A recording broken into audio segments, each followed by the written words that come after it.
sudah teman-teman, selesai sudah saya menerbangkan pesawat drone DJI Mavic Air 2 milik AKC ini teman. Jadi di sini teman-teman saya mengajak seluruhnya yang mengikuti tentu YouTube Adikupa Channel ini.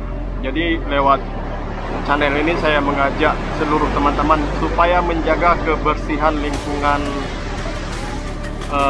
daerah kita ini ya. Karena memang daerah Aceh Selatan ini saya akui teman-teman, setelah saya menerbangkan pesawat drone DJI Mavic Air 2 ini di mana saja, bukan di daerah Tapak Tuan sini aja, termasuk di Bakongan, di Durengkawan, Kampung Sapi, Kota Pajar,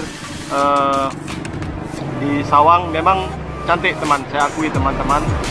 Jadi kepada teman-teman yang nantinya kepingin menerbangkan drone dengan leluasa dan dengan pemandangan yang cantik-cantik, datang saja ke Aceh Selatan ya, tentu di Tapak Tuan.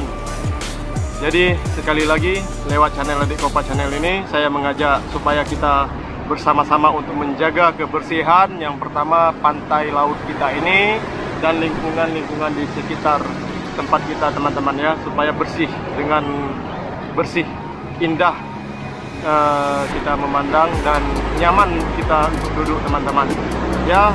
Biasakan hidup sehat dan hidup bersih teman-teman ya, jangan lupa sholat.